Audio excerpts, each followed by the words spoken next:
Through a Scottish Prism, the programme that is unapologetically pro-Scottish independence and anti-Westminster rule. Everything we say here is viewed through a Scottish Prism. Brought to you by Barhead Boy. And welcome, folks, to the Midweek through a Scottish Prism. Lovely to have you here. And as at the weekend, I was surrounded by my good buddies, Grousebeater and Big Ian and Prof Beard. I thought I would bring some glamour and charm to the Midweek show. And I'm joined here by two of the famous Cauldron Ladies, the podcast. And if you haven't been watching it, you should be. And of course, no stranger to the show, my good friend Denise Findlay up from there in the city of Discovery. Denise, hello and welcome. Nice to see you again, my friend. Hi, nice to see you, and nice to see you fit and hale and hearty. Yeah, we're getting there. But I've a couple of kilos to put on and get my taste back for the Gordons. That's my biggest concern. I've had no gin in about a month and a half. That's my worry.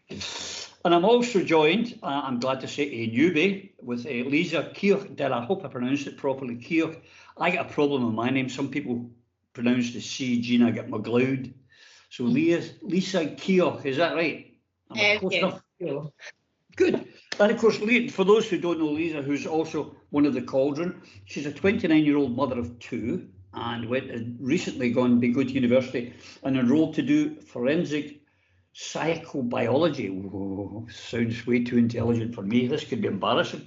But you switched and you once getting into law rather, and you ended up taking a course on gender feminism, which I believe sparked, shall we say, some reaction for you.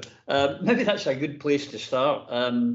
You went on this course, Lisa, and you were asked to define an adult female human, and you did. And the reaction wasn't good. No, it was far from good. So we were in a discussion and somebody had actually said to me, well, what's your definition of a woman? So I had said, my definition of a woman is someone that's born with a vagina and, they've got the ability to reproduce. They've got XX chromosomes, and everybody started going crazy. So I got called a cisgender typical white girl or something like that, which I had to Google because at this point I didn't know what any of this meant. And there was loads of abuse. I was called transphobic. So in my ultimate wisdom, I thought, because it was a Teams call, I thought, right, if I type it out, they'll know I'm not being transphobic. I've not said anything bad about trans people. I defined a woman. So I went into a bit of a bigger description and I typed it out, and it got worse. So every week they were looking back, trying to trap me, because obviously I was a mechanic. I qualified as a mechanic, and I'd said to them, men are physically stronger than women, so men shouldn't be competing with women in mixed martial arts, for an example, because I knew about the Fallon Fox. Fallon Fox was a man who transitioned to a woman at 32, so he'd went through male puberty, etc. And he was in a fight with an actual woman. He fractured her skull 38 seconds into the fight. So I had cited this, and they're like, oh no, you can't say men are stronger than women. That's transphobic. And I was like, but they are. I was a mechanic. So there were certain things I couldn't do that I had to ask my male colleagues to help me with because they were stronger than me. There's no two ways about it. And it just kind of went on from there. And then they started going on like, oh, all men are rapists. And one of the nicer things they said about my children were, your children are going to be rapists because they're boys. I won't go into anything else they said at this point, but that was one of the nicer things they said about my children. So it was quite a toxic environment. And then obviously I got an email from the university saying that I had said inappropriate comments, and I was under investigation. So I was, people say I was cleared. I wasn't really cleared. So midway through the investigation, I was obviously hounded for making inappropriate comments, and I was given obviously opportunity to apologise for saying that women are born with vaginas and men are born with penises and men are physically stronger than women. I was given the opportunity to apologise, which I obviously did not do. And so midway through the investigation, the university changed the story a bit, and it kind of came out that it wasn't what I'd said anymore, it was the tone in which I'd said it. So it was no longer inappropriate comments, it was misconduct. But all the classes were recorded latter, obviously, some didn't come to light. But all the classes were recorded. So I said to them, go and watch the recordings of the class. You'll see I've not made any inappropriate comments. I admitted to everything I'd been asked if I'd said. I was like, yeah, of course I said that. It's common sense. Of course I said that. Of course I said that. But I never ever, there was no misconduct. Go and watch the recordings. So they did have to clear me, but they didn't clear me properly. They said there was no evidence to suggest that there was misconduct, but they didn't say anything about the inappropriate comments. That was kind of brushed under the carpet, and we kind of went on a different route. Oh my goodness. And you're going on to, it's now gone legal, I believe. Yeah, so I served legal papers on Puberty on Friday. They were given papers, so I'm hoping this week the crowdfunder will be active and ready to go. So if anyone wants to donate to my cause for suing the university, I would be more than grateful.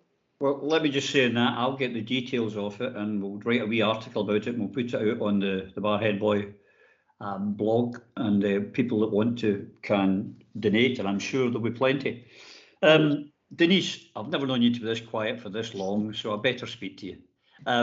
This attack on academia and academics, professors, students, it's becoming a norm. It's really quite concerning.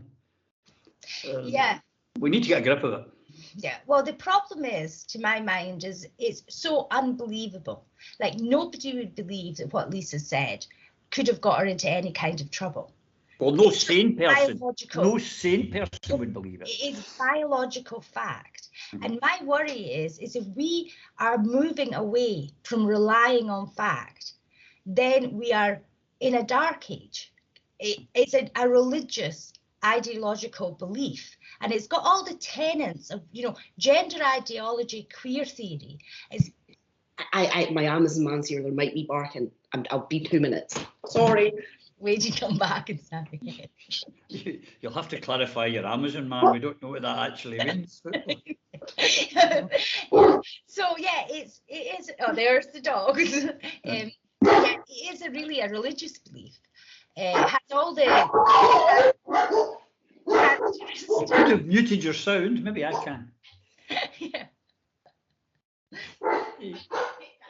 There we go. So yeah, it's a religion. It's the gender ideology, queer theory.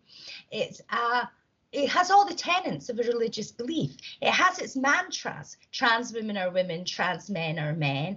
Non-binary identities are valid if I know what their mantras are. And then also it is it others people. It's like an inquisition. It has its witches. It burns the witches. It's an intolerant ideology, but it's against facts. And if you dismiss facts and you just dismiss reality, then what on earth do you base anything on? And for women, it's really particularly dangerous because there's a lot of areas in which this really impacts women. So firstly, women's rights are exclusive. It's not inclusive. So all this stuff about inclusivity is not inclusive. It excludes males. Women's rights actually exclude males. And then when you start off with a lie, and it's a lie to say a trans woman is a woman. A trans woman is a trans woman. And a trans man is a trans man. So when you start off in a lie, it takes you down ever more ridiculous paths, where you're at the point of saying a woman have vaginas is transphobic, because you're on a ridiculous path. And that's why Emily Thornberry had to say, no, not only women have cervixes, because trans men can have cervixes. And why we've removed the word mother, which is insulting to so many people, to remove the word mother from Scottish maternity policies. And we've removed the word woman from Scottish guidance on cervical screening. Is dangerous to women. And then also, if women's rights are not exclusive, if they don't exclude males, then they're no longer rights. We no longer have a right to single-sex changing rooms, prisons, hospital wards, toilets. We no longer have a right to spaces that exclude males, no matter what age of the woman. Young girls changing with full-bodied males is what is happening and will happen.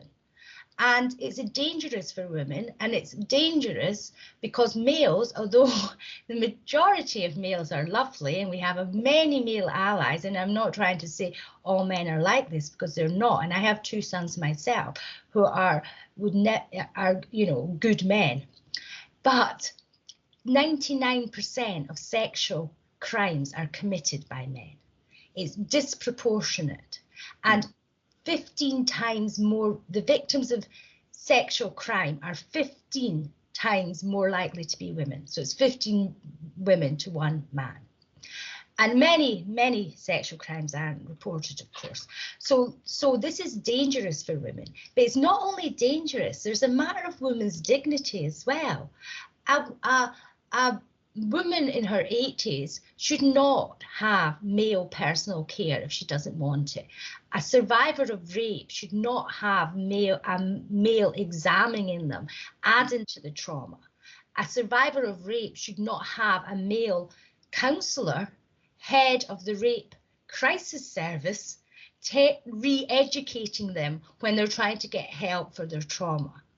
So really it is a huge ideology that's taken over, is captured. So the government, Nicola Sturgeon, Patrick Harvey, Nicola Sturgeon and Patrick Harvey are proponents of this queer theory, gender ideology, and they're completely captured by it. It's taken over education, where children are being taught, that if they like, and it's stereotypes. So if you're a girl and you like boys' toys, you may be a boy. And if you're a boy and you like girls' dresses, my nephew used to love pink ballerina outfit, he would be a girl. So it's reinforcing stereotypes, and it's teaching them, it's sexualizing children. It's grooming about sex in schools at very young age. So it's going through every part of our society, education, the Scottish government policies, and then the councils will be, putting forward, like the schools that don't have male and female toilets.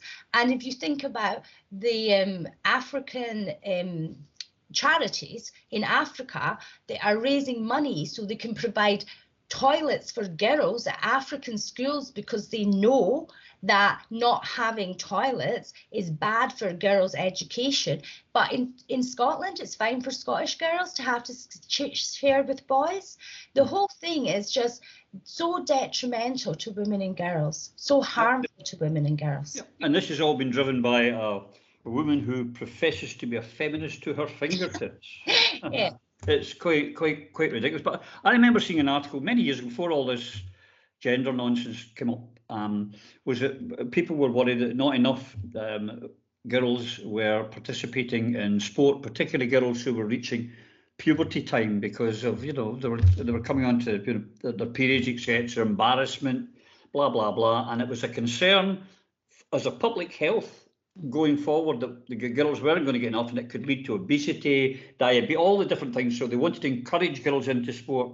Now, if you want to encourage a girl into sport, the last thing you want is some big hairy arse guy that's going to win, whether it be every tennis match, football match, play rugby against you, run against you, throw a javelin. Why would you bother? So it's also over and above the morality of it and the stupidity of it and the denial of biology. It's actually a danger to women's health from that perspective as well, is it not? Lisa, what do you think? Or am I just havering? Oh, you need to switch. You're on mute. You have to unmute yourself. You'll see the microphone, and if you press the microphone, you'll get unmuted. Oh, find it. It was for your dogs. We muted your dogs. No, that's fine. I totally get that. I cancelled them all the time. No, I agree. So, like, obviously, my children play rugby. They play. They do MMA. They do Brazilian Jiu-Jitsu. They do Taekwondo. And I see how physical these sports are. So rugby, especially, we've got tackling now. A man, he's built like a wardrobe, coming running at somebody like me. I'm quite a small person. If he comes and runs at me, I mean, he is going to snap me until he's going to fold me like a deck chair, and that is dangerous. At least if men are fighting against men, they've got that sort of brute strength and those big bodies. Like I've said this before, male puberty totally affects men and makes them totally different to women. So they get broader shoulders and they've got like denser bones. Their bones are much heavier. Hips are placed different. So women's hips are placed in a way that they can like hold babies and like obviously carry babies and things like that. So putting these big strong men against your average woman, because most men on average are stronger, even your average man is stronger than your average woman. My brother, he is about the same size as me, but he's stronger than me. He's younger than me, but he's stronger than me. So if you were to have us fighting, he's going to win. And it's dangerous. It's dangerous for these women. And like I mentioned before, the Fallon Fox fight, now that woman was in the ring with Fallon Fox for 38 seconds and her skull was fractured. That's not the kind of thing you want to be messing about with. Like, the MMA is dangerous enough, women on women and men on men, without throwing men and women together. It's terrifying. I've actually got female friends who do compete in MMA, and it's women on women for a reason, because I've seen some of the men that compete. Yeah. I mean, to come on to something you said, Denise, and I've said this story a few times, and I'll say it again because it's important that men get involved. It must be 3 years ago now or more when Colette Walker, the present leader of the ISP, was running for Women's Officer or Equalities. I think it was Women's Officer for the SNP. And I interviewed her. And then I got all this torrent of abuse. And I was told that I was helping a cis woman in a TERF and God knows all these other things. And I remember going to a couple of my pals, and it was, going to someone like Big Ian and saying, Ian, what's a TERF? He said, what? I don't know. You got a turf and a surf and is it something to do with steaks and chicken? And I said, I don't know. I've been called one anyway. I don't know what it is. And I started to look, and then I get threatened. I get told if I didn't take down this interview with this horrible woman who was a transphobe, racist, fascist, they would come and get me. Now that was the biggest mistake they could have made, because that then got me and put me on. And because prior to that, I was like so many men, and I was saying to myself, "No, I'm not. That's women's thing. I'm stepping back from it. I don't know enough about this." And they'll start talking about periods and things, and I'll get all embarrassed and want to leave the room. So no, I'm not going there. But men need to get him. I'm so glad now that I'm involved in it. Not to the extent of you ladies, obviously, but I am delighted to be there and offer my services to as many as I can. But we need to encourage more men to step up to the plate, don't we, Denise? Don't be embarrassed. Don't be uncomfortable. Our sisters, our mothers, our daughters, our granddaughters need our support now more than ever. Yeah, I think definitely, and we have had a lot of good men supporting us as well as yourself. Like Neil Hanvey paid the price for his early support around about that time of Colette. But I also think that it's the words. It's difficult because the reason we called gender is because people were embarrassed about saying sex. Now we're trying to talk about things, and we have to say things like the man in the changing room has a penis.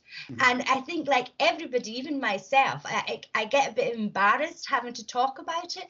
But if we don't talk about this, most people, when they answer the polling questions, will answer the question to saying, do you believe that a trans woman should be in a women's changing room, for example? And most people imagine the trans woman is like the Hayley Cropper character on Coronation Street, like they no longer have a male body. They are no longer, so people will go, yes, because they think they've changed their body.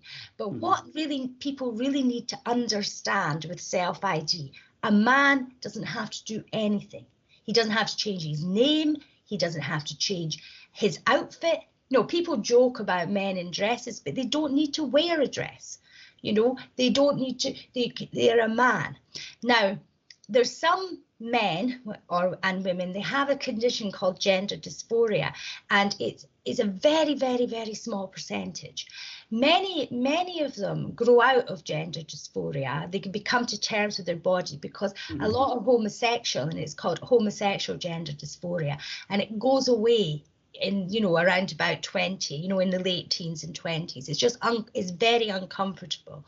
But this is the watchful waiting. So don't medicalize, don't change their bodies. Just wait and see if it's gender dysphoria that needs to be treated with hormones and surgery, or it is a homosexual form that will go away. And our problem is we're starting children who have got just an uncomfortableness with their body. Maybe they're lesbians. So they're lesbians and they fancy girls and they think girls fancy boys, so they want to be a boy. What they don't really get is lesbians will fancy them. So just keep your woman body. A lesbian will fancy you.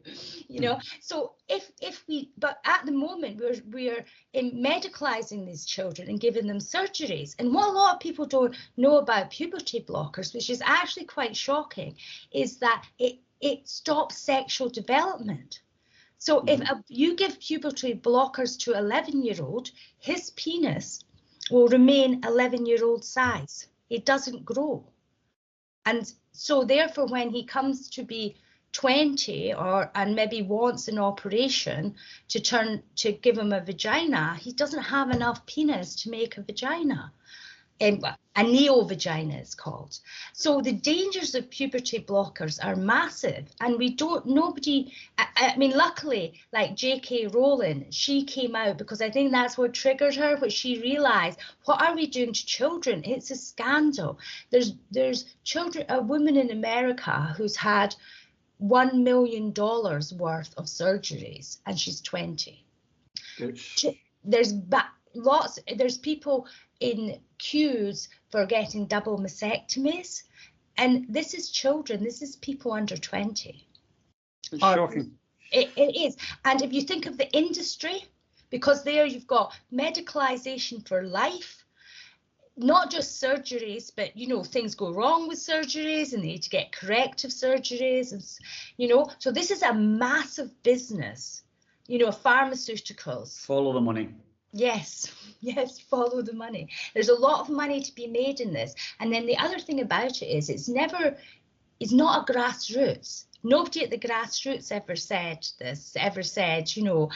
what we need. We need to have a movement that gets rid of the word women. It's come from the top. It's been imposed on us. Yeah. And people are wakening up to what's happened, but it's almost too late because all these organisations have been captured. But we have to fight this. And the Scottish government, nobody more so than the Scottish government, is completely enthralled to the gender ideology. And surprisingly, the Tories at Westminster are actually far, far more sensible on this than the Scottish government. Steady, Tiger, steady. I'm afraid it's true, Roddy. I'm afraid it's true. The Tories, and unfortunately only this morning, I was very tempted to retweet Murdo Fraser, who's actually read the book Trans, and was very, very... It's shocking that we're on the same side as them. That's how bad it's got. Yeah. I was just going to say, but before I've got another question I really want to ask, but that you're saying that men can, if they get puberty blockers, their penis say the size of the age 11-year-old, there'll be men all over Scotland just now demanding to see their medical records. Telling you the obsession with men, and that's the problem. Men obsess on their penis, and that's the danger, because they've got, you've often heard they've got two brains, the big one and the wee one, and the wee brain, and that's why this is one of the biggest, most stupid things ever. But Lisa, the government, I've got to say, the Scottish government have hidden their intentions on this the whole way through. It's no coincidence to me, or maybe I'm just a cynic, that through COVID they were moving the wheels of this. They've not been, in the manifesto, it was in about, page 57, second bottom line, and we're going to do some GRA reform. They have been hiding their intentions because they don't want the public to know what's going on. And that's where you ladies come in, and that's why you've taken, for want of a better phrase, taken to the streets. No, that's right. I think they've used COVID quite well to hide things that they want to do. And I think my worry with the GRA, amongst obviously the obvious ones, is children are getting taught about gender in schools. Like my children have been taught that there's more than one gender.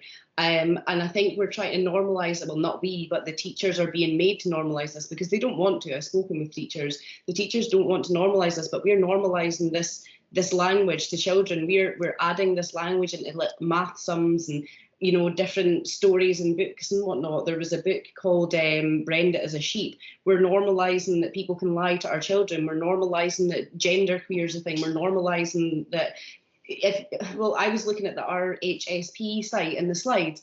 So in primary school, they're taught to not fit into stereotypes. You can be whatever you want to be. A girl can wear a hard hat and steel-toe cap boots. A boy can go and play with Barbies. That's on one set of slides. Then you look at the next set of slides and it starts talking about, oh, you know, if a girl likes football and she feels a bit more masculine, she could maybe be a boy. And then we're like trying to embrace this. So we're sort of we're conflicting things with our children. But for me, the main concern is we're grooming children from the age of 4. We're grooming them, and we're opening them up to this sort of cult, this, like Denise said, this new sort of religion. And they are like sponges at that age, and they're just absorbing like these tiny little words thrown in here and there. And as they get older, it's just normal.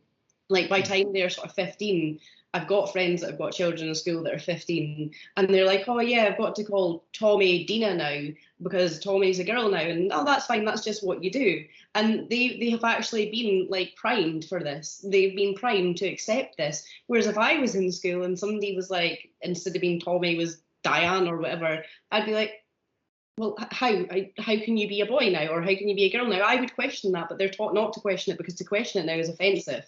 And this is the next thing. So like you can cause offence just by asking someone a question. And it's just total grooming of our children. They're being groomed from the age of 4, and they're being primed so that this is all normal for them. And the GRA, that was sneakily put through. I believe it was done similar in Ireland. I think it was to do with the same-sex marriage stuff, and it got sneaked through in Ireland the same way. I mean, you're just talking about this dysphoria. If I'm not mistaken, that's less. I mean, it's less than 0.04 of the whole population, and that's just people who decide to transition. Now, the one thing I've got to say, and I would ask you, I've not met anyone yet who's opposed to the GRA reform bill as is being presented, who's actually against anyone transitioning. You know, I think it's everyone's sort of, if you want to, please do, but you can't get rights to take away rights from other people. That's the problem, and that's what's happening. Yeah, and the other problem with it, with gender dysphoria, really is there is a fetish. So there's a type of man. You'll find this hard to believe, Roddy. No, I won't. There's a type of man whose object of his sexual fantasies and fetishes is himself as a woman. It's called autogynophilia. And it's a form of gender dysphoria. And this is where these male lesbians come from. So basically, they've male bodies. They've no intentions of not having a male body because they love their, I really hate to say this, lady dick. You can cut that out if you like, but yeah, they're still in love. They're still in love with their little brain, shall we put it that way? And they enjoy threatening women with their little brain and telling them to suck it. You know, so this seems to be their form of anger towards women, and they are angry towards women.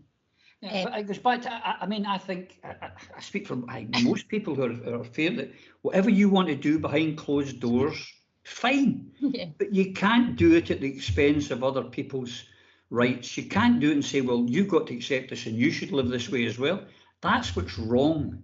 Yeah, but it's the abuse that women get that stand up against it, and the fact that like lesbians are not allowed to reject these men because, you know, they are transphobic to do so, and that I think is ridiculous. You can reject anybody you want, but then they come into for the social appropriation. You know, you get people, as what happened to Lisa at uni, they get people saying you're transphobic because, you know, you didn't want to sleep with this lesbian male, you know, to a lesbian.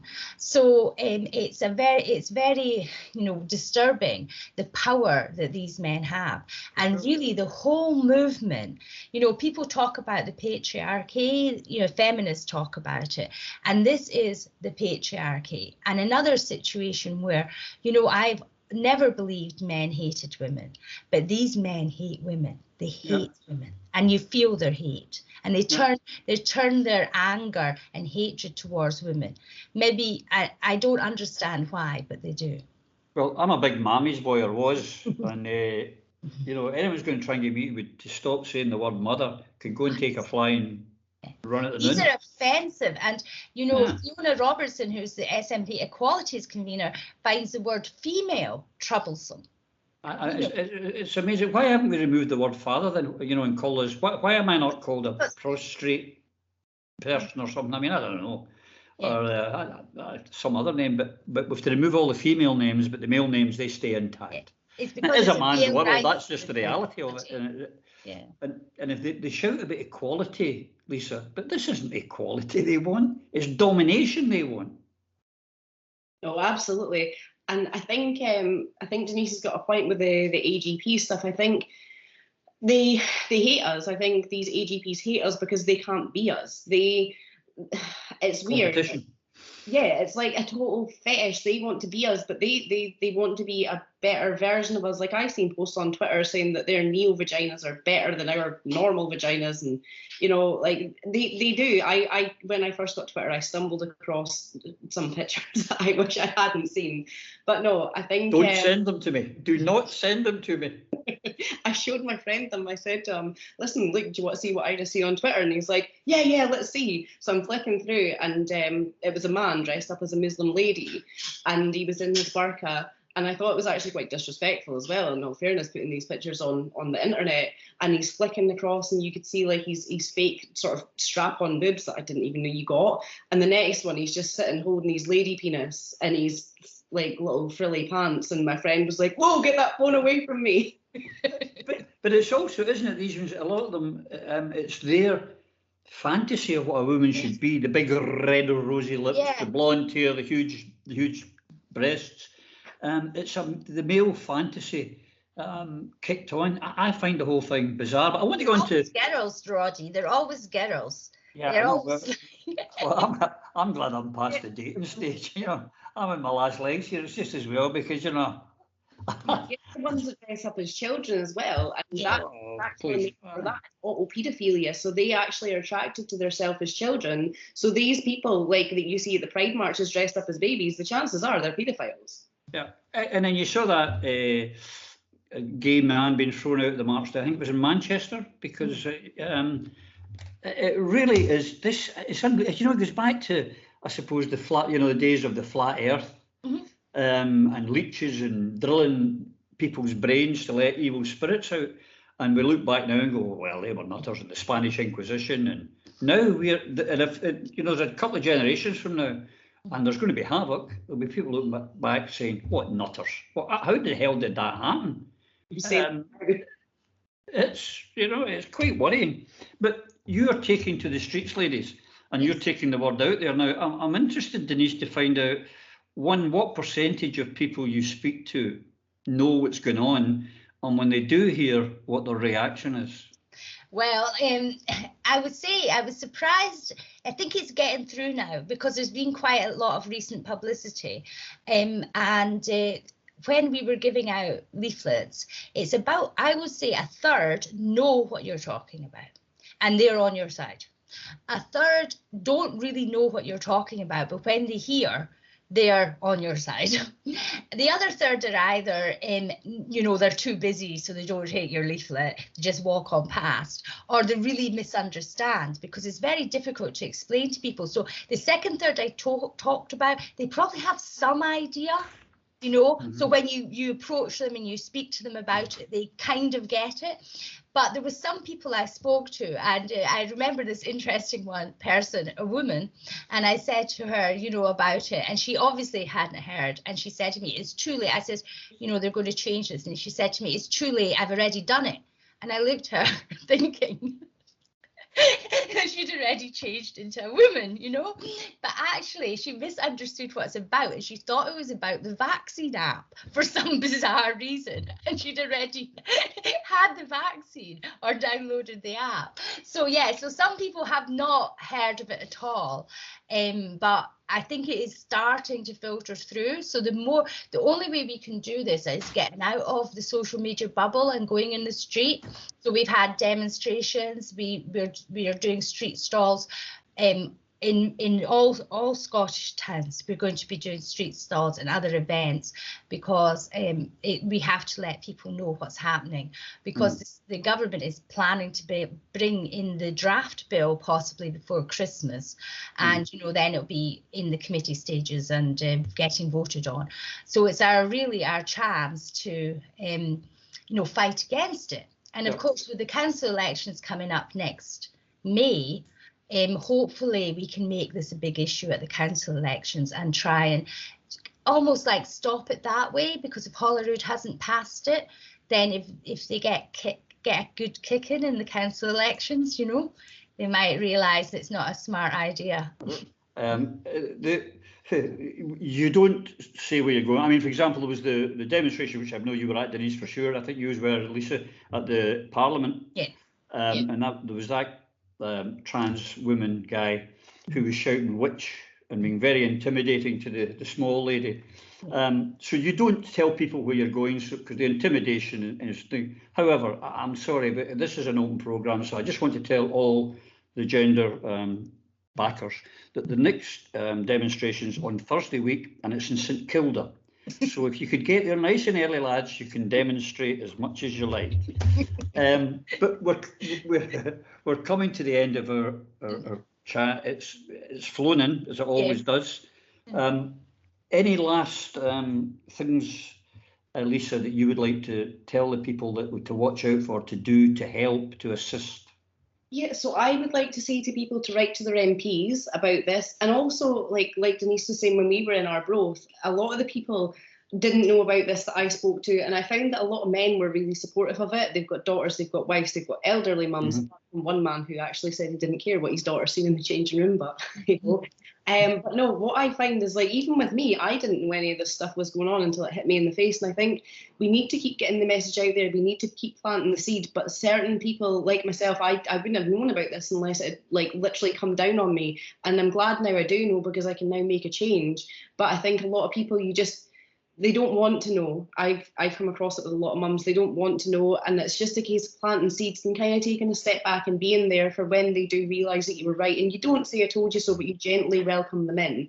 And I think the last thing I want to say is, if anybody can donate to my fundraiser when it goes live, I would be really grateful. Well, and if you can't, just share it, please. Well, we'll write up something, as I said, and we'll put it on the blog. As soon as you're ready to go, let me know. Thanks. Denise, my friend, have you any last words you'd like to say? I sound like the firing squad. Any last words before I put on the blindfold? I just would like to quite quickly send thanks, appreciation, support to Joanna Cherry for what she's gone through for us.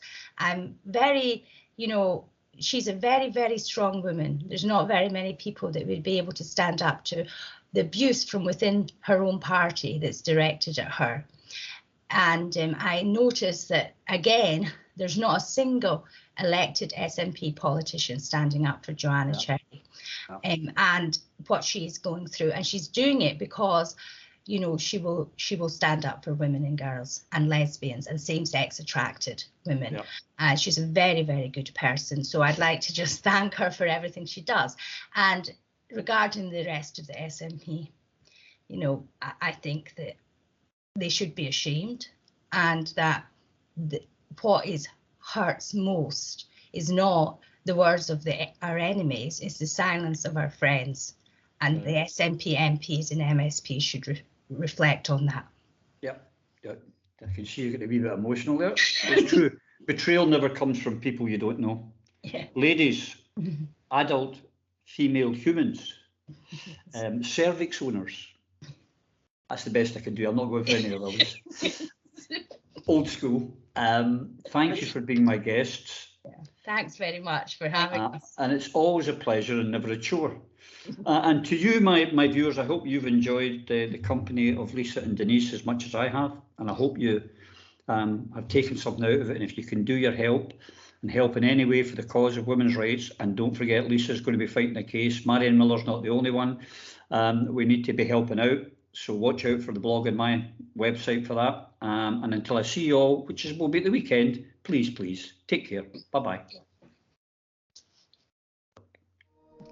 Through a Scottish Prism, the programme that is unapologetically pro-Scottish independence and anti-Westminster rule. Everything we say here is viewed through a Scottish prism.